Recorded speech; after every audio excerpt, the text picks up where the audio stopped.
Tu pensais vraiment que je ne viendrais pas? La phrase m'a traversé l'esprit comme un éclat de verre alors que je descends de la voiture. Autour de moi, les guirlandes pastel flottent dans un après-midi tranquille. Des rires légers s'échappent du jardin, des serviettes à motifs animaux reposent sur les chaises, et, au centre, une table croulante de cupcakes roses. Jennifer se tient près de la maison, son sourire parfaitement entraîné, la main de Derek serrée dans la sienne, comme si elle voulait y marquer sa victoire. Tout ralentit, un bruit devient silence, un regard m'atteint comme une flèche.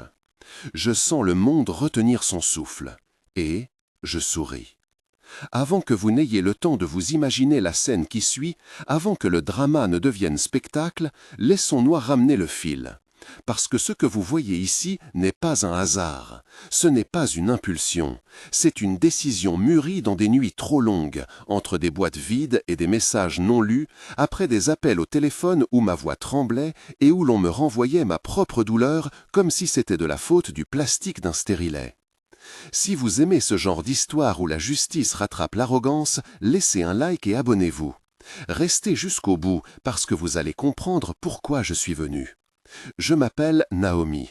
J'ai épousé Derek à 28 ans, avec l'insouciance des gens qui pensent avoir devant eux un horizon sans nuages. On s'était rencontrés un soir d'hiver, dans ce café près du fleuve, où la musique se mélangeait aux éclats de vernissage. Il avait ce sourire qui faisait croire aux promesses, pas faussement grandiloquent, plutôt patient, comme s'il savait attendre. Nous avons ri de tout, nous avons construit des exploits en liste, une maison avec une petite allée fleurie, des matins avec café partagé, des voyages où l'on se perdrait ensemble. Les 2 premières années, il y avait cette chaleur simple qui, rétrospectivement, ressemble à une couverture qu'on mettait sur nos angoisses pour ne pas les voir. Nous parlions de bébé comme on parle d'un projet concret, on même rassasié de tendresse à l'idée d'un berceau. Puis, petit à petit, des rendez-vous médicaux ont commencé à meubler notre agenda. Au début, tout fut posé comme une curiosité rationnelle. On va juste vérifier, comme un bilan. Un peu d'obstétrique, quelques tests sanguins. Ces petits gestes médicaux, innocents en apparence, se sont transformés en une mise sous microscope de ma femmeté. C'était lent, mais implacable. Les remarques se glissaient dans les conversations comme de la poussière. « Tu stresses trop. Peut-être que ce n'est pas le bon moment. Il faudra laisser le temps au corps. » Rien de terrible isolément. Mais accumulé, cela formait un discours qui me désignait comme problème, défaut, anomalie. Ma douleur était redirigée vers ma chair. Derek, celui qui riait aux mêmes blagues que moi, commença à décoder la situation comme une réalité qui le justifiait. Il devenait moins présent, plus sec dans ses encouragements, préférant des conseils pratiques à la présence. Les étreintes se raréfiaient, les silences devenaient des pièces pleines à craquer. Je me souviens du premier rendez-vous où il m'a regardé et, sans me prendre la main, a prononcé « On doit penser à l'avenir ». Ce n'était pas une proposition, c'était une mise en scène de prudence. J'ai essayé de comprendre. J'ai pleuré dans ma voiture après ce rendez-vous, la carte routière ouverte sur mes genoux comme si je pouvais m'orienter hors du malaise. J'ai cru ensuite que c'était le stress, le boulot, la fatigue. J'ai allé voir des spécialistes, j'ai lu des forums, j'ai écouté des podcasts sur la fertilité. À chaque pas, on me rendait responsable, mes cycles, mes hormones, mon hygiène de vie. Et puis sont venus les mots qui piquent et qui marquent pour de longues années. Stérile, infertile. Mes proches ne savaient pas toujours comment dire les choses. Derek, lui, a commencé à parler comme si ces mots étaient un rapport technique. À table, il glissait des phrases au présent comme des verdicts. Il faudra s'y faire. Ma mère, blessée, cherchait des solutions pendant que Derek réécrivait l'histoire en dialogue sec et factuel. C'était une violence douce, faite de phrases et de sourires contrôlés. Un jour, Jennifer, à l'époque une simple connaissance, le complimenta sur sa patience, et il eut un rire bref, comme si cette patience était déjà revendiquée comme un mérite d'homme. Les rendez-vous se sont multipliés. On m'a fait subir des examens dont on ne m'avait pas toujours expliqué la logique. Les médecins, souvent empathiques en surface, parlent un langage où les probabilités et les chiffres remplacent la consolation. Je me noyais dans des termes que je n'avais pas choisis. Et là encore, les échos de ces consultations revenaient filtrés par Derek sous une forme qui m'éclairait peu. On a regardé les résultats, Naomi. On sait maintenant. J'ai fini par croire que j'étais cassé, comme on croit au verdict d'un expert. Il y a eu un moment pourtant où j'aurais dû poser les bonnes questions. Mais quand la personne à qui vous confiez sa confiance commence à vous répondre par omission, l'instinct de vous en défendre s'érode. Derek a demandé une pause, ce mot posé comme un panneau de signalisation au milieu d'une route de nuit.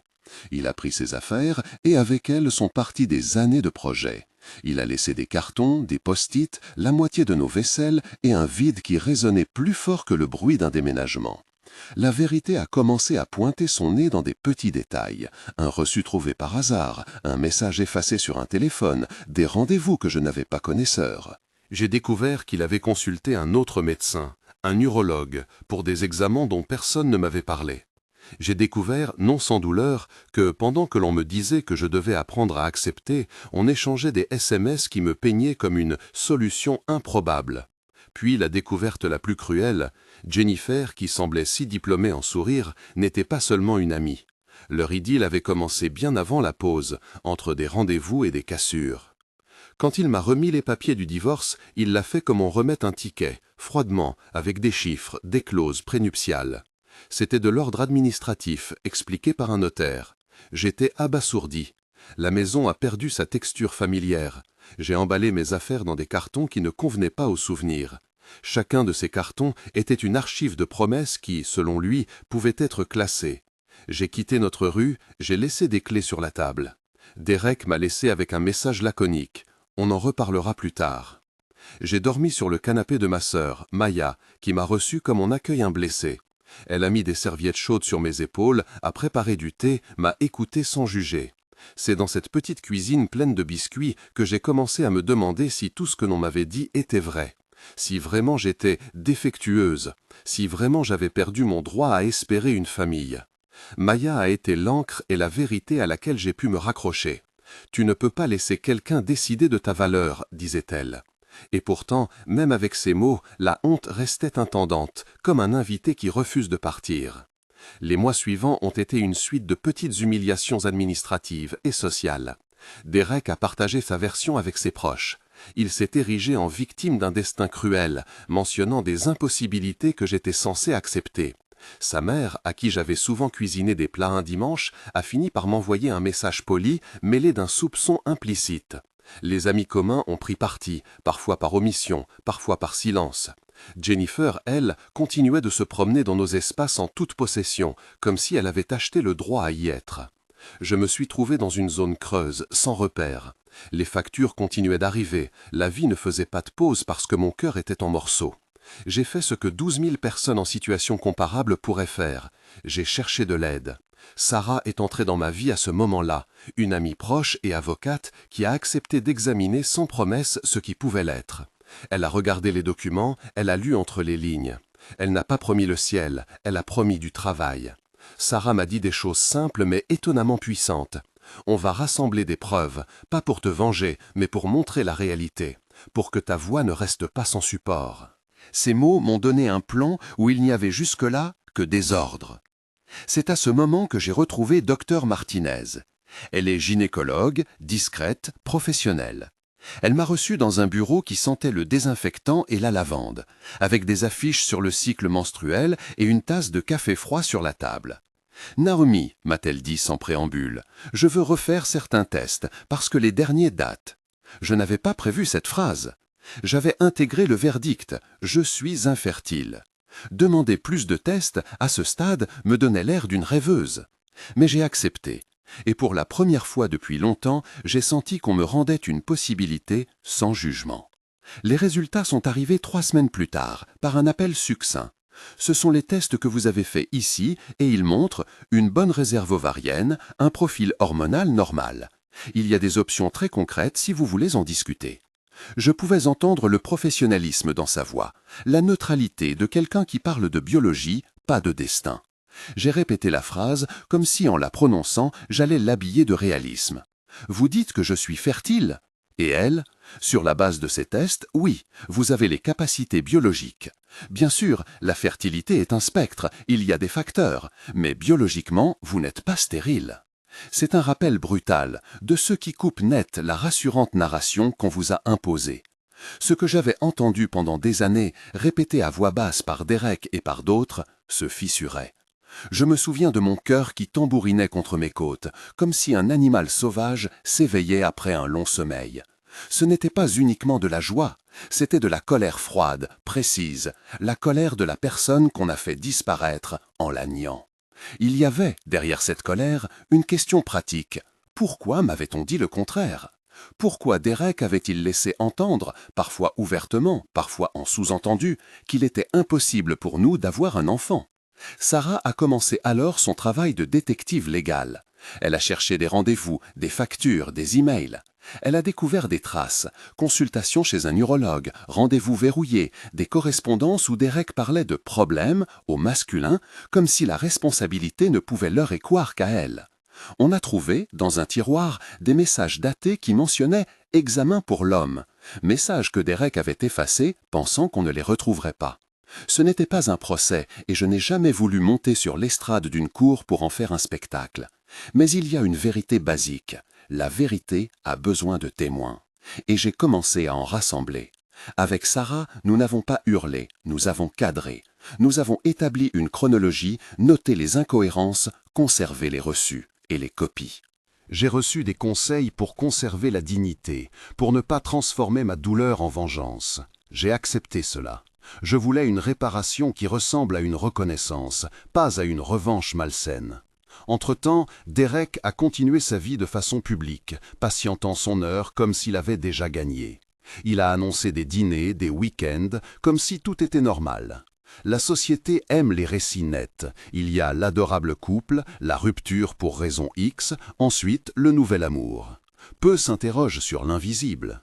Jennifer, elle, a avancé comme une image parfaitement calibrée. Elle partageait photos, sourires et parfois des sous-entendus.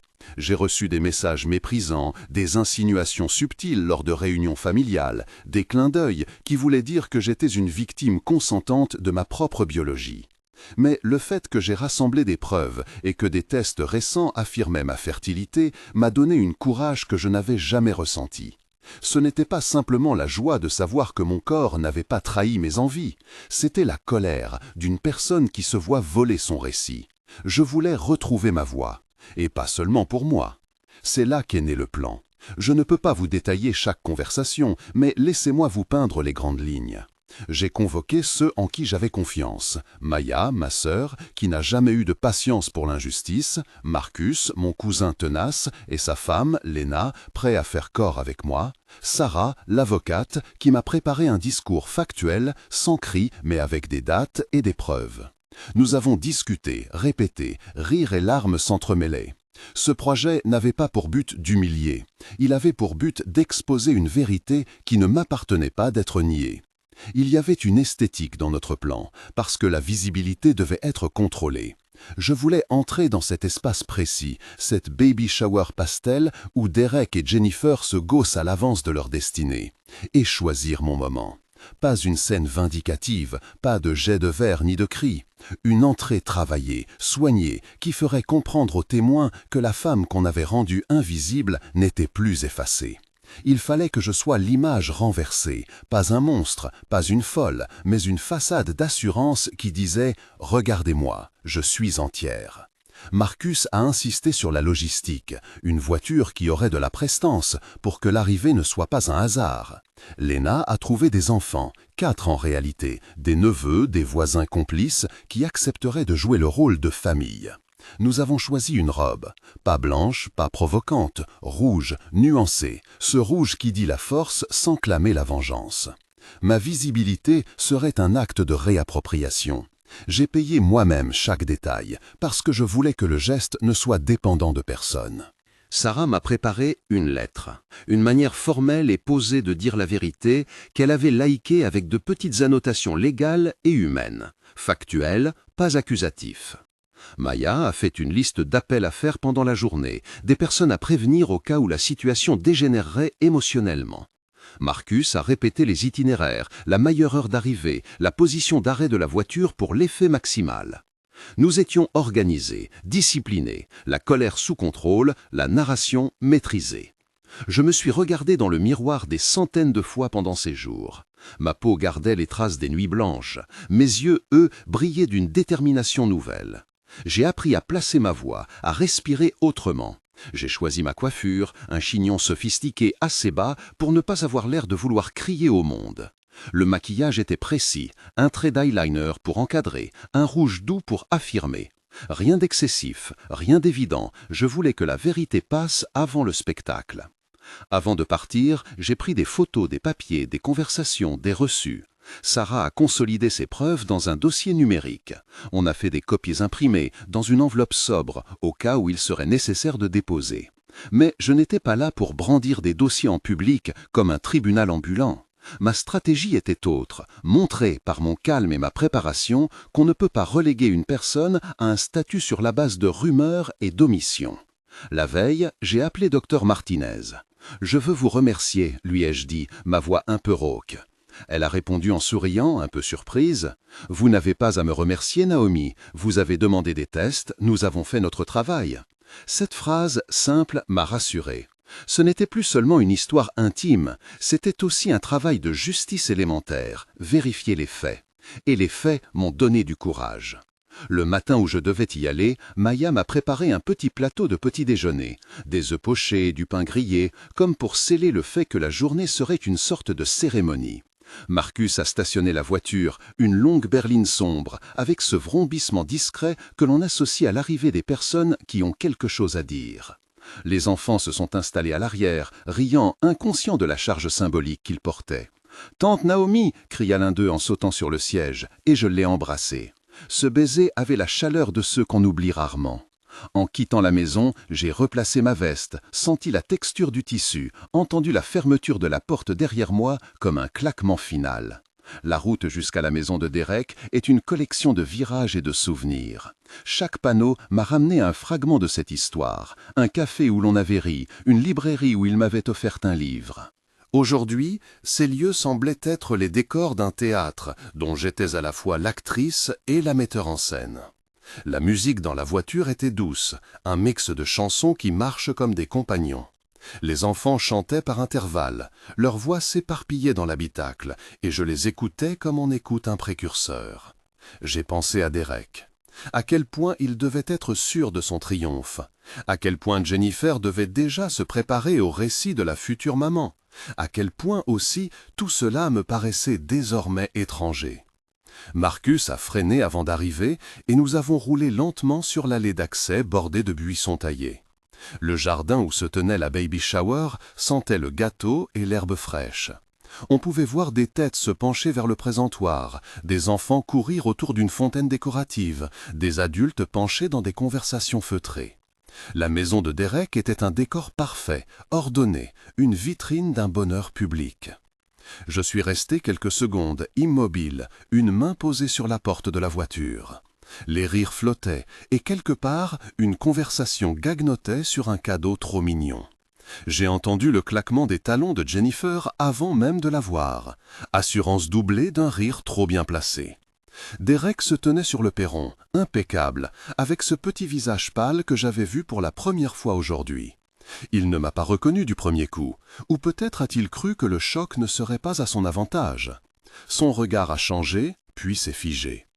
Je n'ai pas encore franchi la pelouse, ma main est toujours sur la poignée. Le monde semble s'être condensé en une respiration suspendue. Les enfants à l'arrière chantent une comptine, inconscients d'avoir été embarqués dans un moment qui, pour certains, sera peut-être un souvenir anecdotique.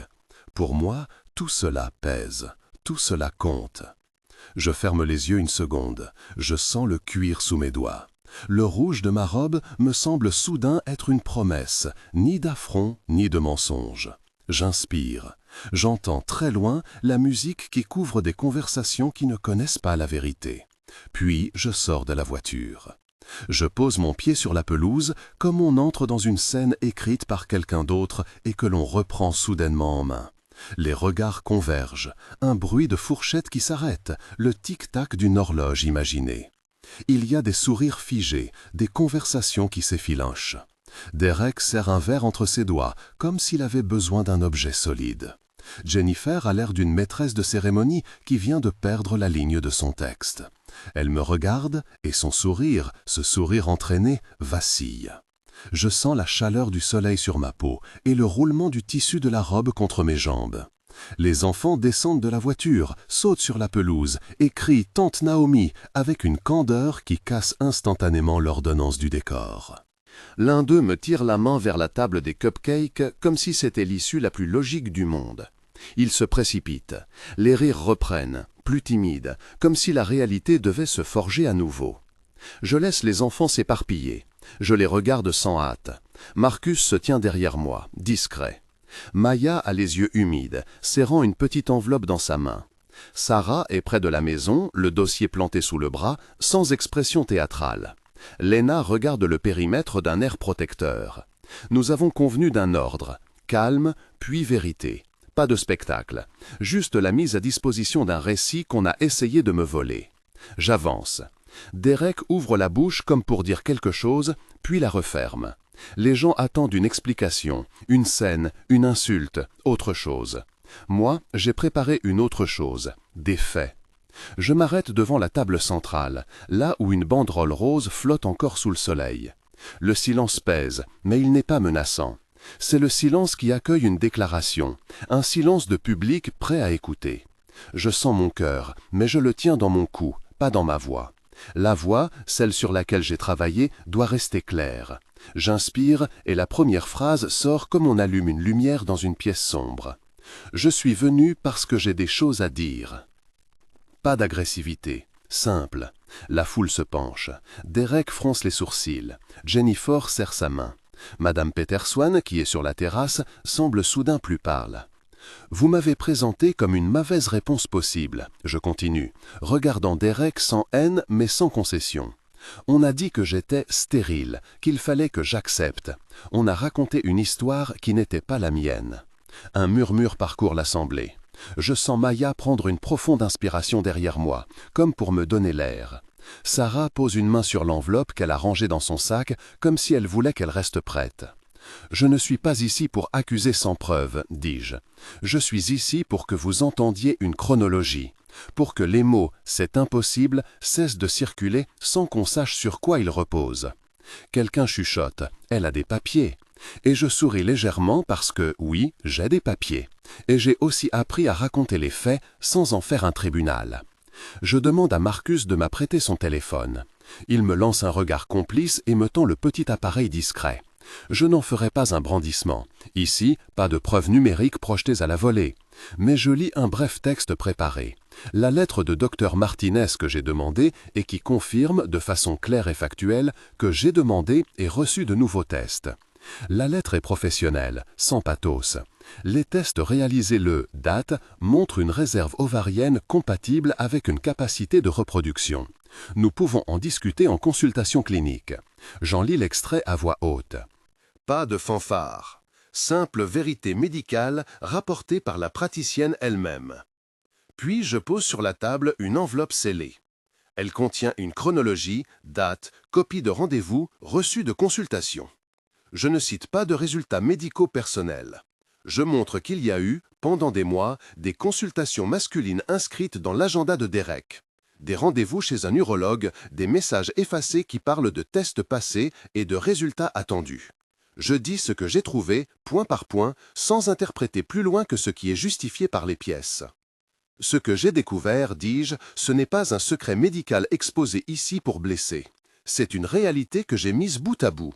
Pendant que l'on me faisait porter un diagnostic définitif, on faisait passer la question ailleurs. J'ai le droit de savoir et de le dire. La bouche de Derek se transforme en une ligne. Jennifer s'approche comme pour prendre sa main. Elle hésite. La belle-mère, Madame Peterson, recule d'un pas, les mains contre son corsage, et ses yeux cherchent du réconfort dans la foule. Un invité, un cousin éloigné de Derek, demande d'une voix sourde. « Tu dis que c'est lui qui… » Je réponds sans ciller. Je dis que des consultations ont été menées sans que je sois informé et que l'on m'a fait croire une histoire partielle. Je dis que j'ai été réduite au silence pendant qu'on attribuait la faute à mon corps. J'ai choisi de sortir ce silence. Quelques voix commencent à se soulever en défense de Derek. Je m'attendais à ça, j'avais prévu. Sarah avance alors, sans agressivité, mais avec une fermeté douce, et elle explique à voix basse mais bien audible que nous avons choisi de construire une chronologie, de rassembler, de ne pas médire.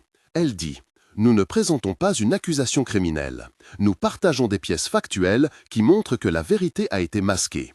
Si quelqu'un veut en disputer plus sérieusement, nous avons un dossier prêt. Nous n'avons pas besoin d'attiser la rumeur, nous demandons simplement que la discussion s'ouvre. » Je vous entends peut-être penser, pourquoi faire cela aujourd'hui, maintenant?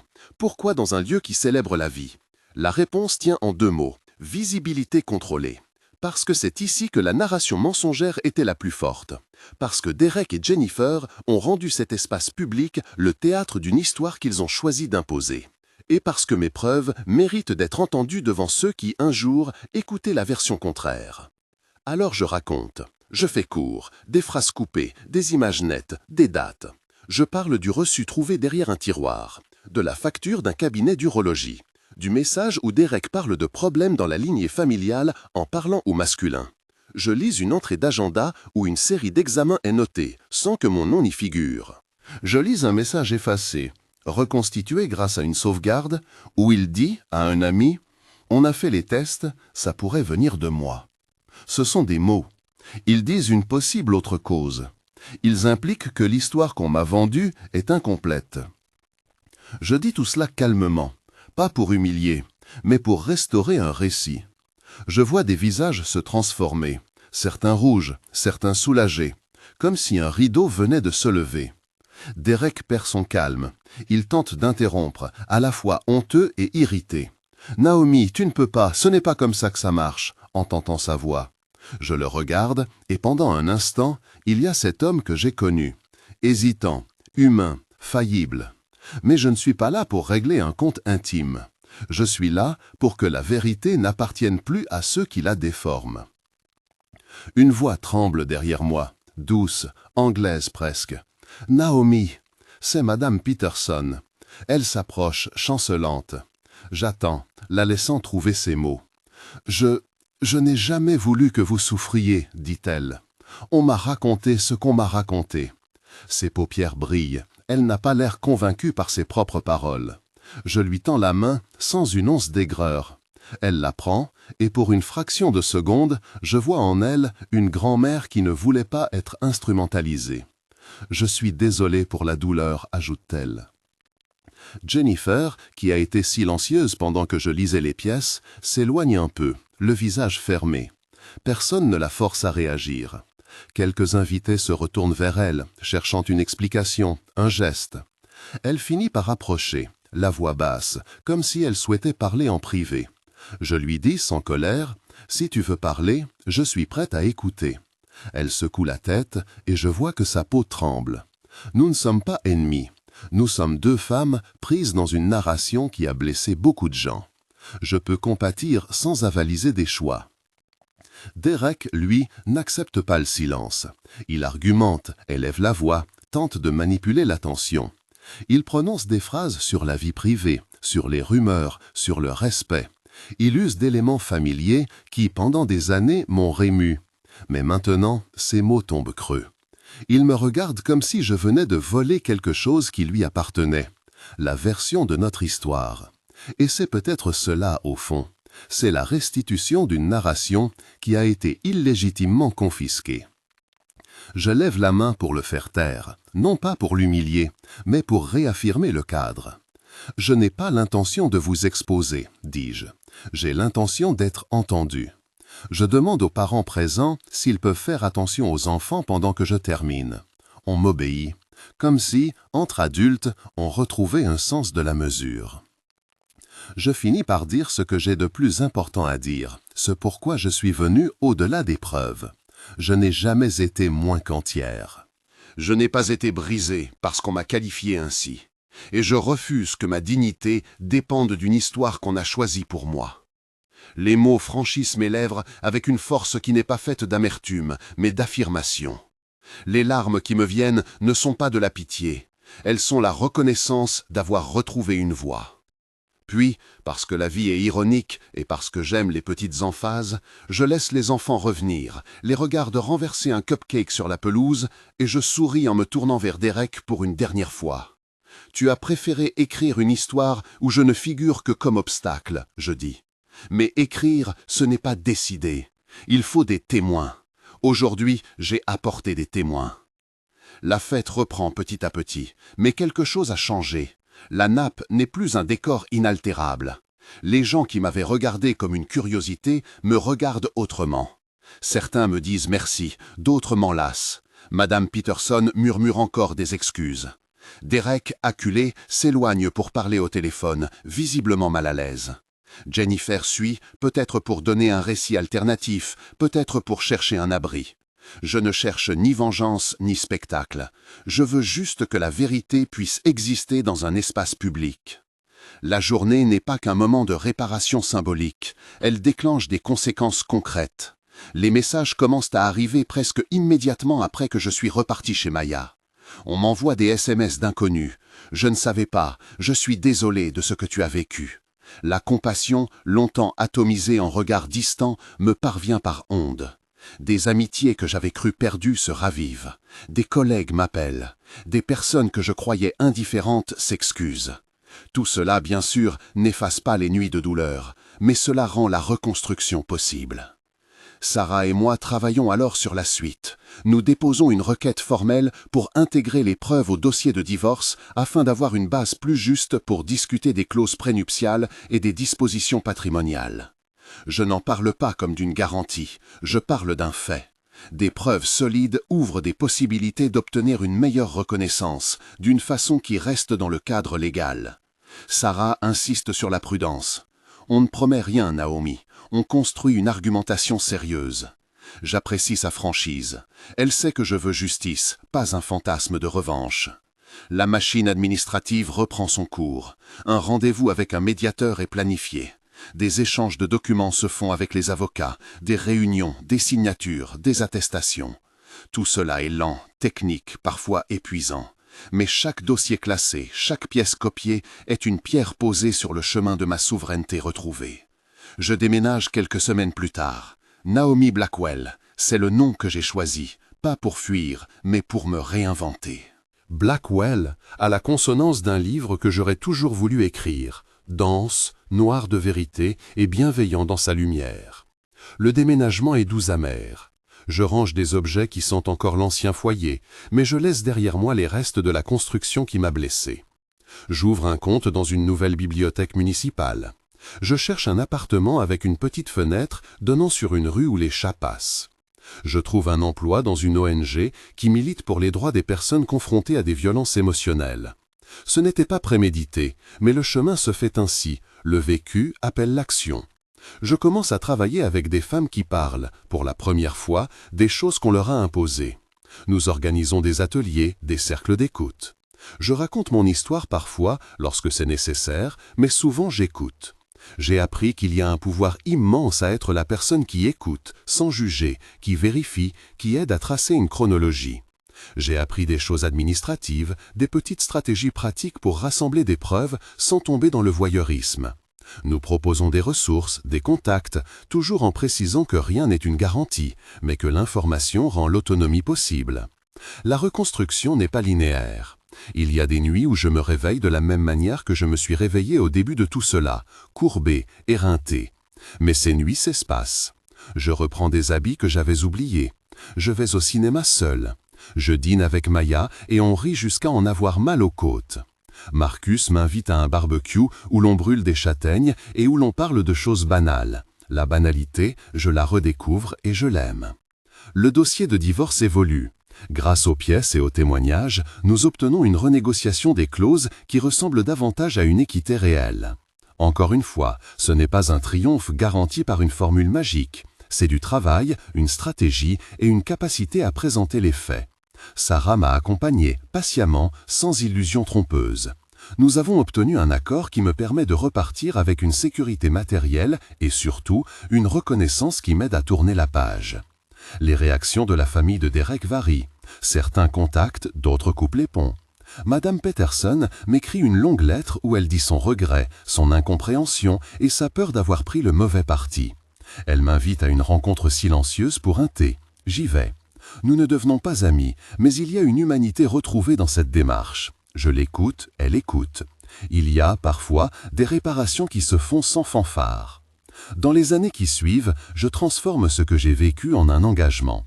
Je commence à donner des conférences modestes, d'abord dans des centres communautaires, puis dans des universités, puis sur des plateformes en ligne.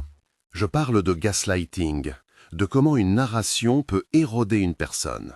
Je parle, sans voyeurisme, de l'importance de la chronologie, des preuves, du recours à des alliés. J'appuie toujours un point, la dignité n'est pas conditionnée par la capacité de procréer. Je raconte aussi la part d'aide juridique et sociale qui m'a permis de me relever. Je donne des liens, je propose des ressources. Mais je garde la main légère, je n'offre pas de recette miracle. Je raconte une histoire avec ses angles, ses limites, ses efforts. Parfois, on me demande si je suis heureuse aujourd'hui. Je réponds honnêtement, je ne suis pas guérie dans le sens d'un effacement du passé. Le passé existe. Il a été un professeur cruel. Mais je suis libre de la narration. J'ai choisi des actions, j'ai choisi des alliances et j'ai choisi de transformer la douleur en énergie d'action. Je vis des moments tendres, des amitiés fortes, des rires, des projets professionnels. J'ai appris que la reconstruction est faite de petits gestes quotidiens, d'un café partagé, d'un roman lu jusqu'au bout, d'un atelier donné à une femme qui pleure en racontant pour la première fois. Je me rappelle encore de ce silence dans le jardin, le jour de la baby shower. J'ai le souvenir précis de la sensation du tissu rouge sur ma peau, du craquement d'une décoration que j'avais faite pour une fête qui n'était pas mienne. Et puis, surtout, j'ai la mémoire d'un calme que je n'avais pas eu avant. Ce calme n'était pas l'absence d'émotion, c'était une décision de tracer un trait et d'avancer. J'ai compris que l'on peut récupérer des fragments de soi perdus, mais cela demande du courage, des preuves et des alliés. Cela demande aussi la volonté de ne pas transformer sa douleur en une œuvre de haine. Il y a eu des moments où je me suis surprise à être gentille avec Jennifer, dans la rue ou par message. On ne choisit pas toujours ses blessures, mais on choisit souvent notre façon d'y répondre. Parfois elle m'écrit pour des clarifications, parfois pour demander pardon. Je ne refuse pas la parole, mais je la mets à distance. Je suis pour le respect, pas pour l'anéantissement. Aujourd'hui, je reçois encore des messages de personnes qui ont vu la vidéo de ce jour-là, ou qui ont entendu parler de notre histoire par le bouche à oreille. On m'envoie des témoignages, des remerciements, des questions. Je crée des playlists de lecture, je compile des ressources pour les femmes qui se sentent isolées. Je collabore avec des associations qui aident à la documentation des abus psychologiques. Tout cela parce que j'ai fait le choix de transformer un moment douloureux en action collective. Je voudrais conclure par une image, celle d'un jardin après l'hiver. Les premières pousses percent la terre, fragiles, timides. On pense parfois que tout est perdu, que le gel a gagné. Mais la terre garde en elle la mémoire des saisons. Quand un printemps arrive, il y a la patience et la confiance nécessaires pour regarder les tiges vertes apparaître. Ma vie, après Derek, est devenue un jardin reconstruit. Il y a des recoins encore ombragés, il y a des zones où l'on plante des fleurs nouvelles. Mais il y a surtout la certitude que l'on peut choisir ce que l'on cultive. Si vous écoutez ceci et que certaines parties résonnent, sachez que vous n'êtes pas seul. Il existe des ressources, des personnes prêtes à aider. Si vous traversez un moment d'injustice narrative, documentez, parlez à un ami de confiance, cherchez un appui légal ou social. Agissez avec dignité, pas dans la vengeance. Vous avez le droit de récupérer votre récit. Merci d'être resté jusqu'ici. Si mon histoire vous a touché, abonnez-vous pour recevoir d'autres récits et des ressources que je partage et regardez la description pour des liens vers des associations qui soutiennent les personnes victimes de violences psychologiques. Prenez soin de vous.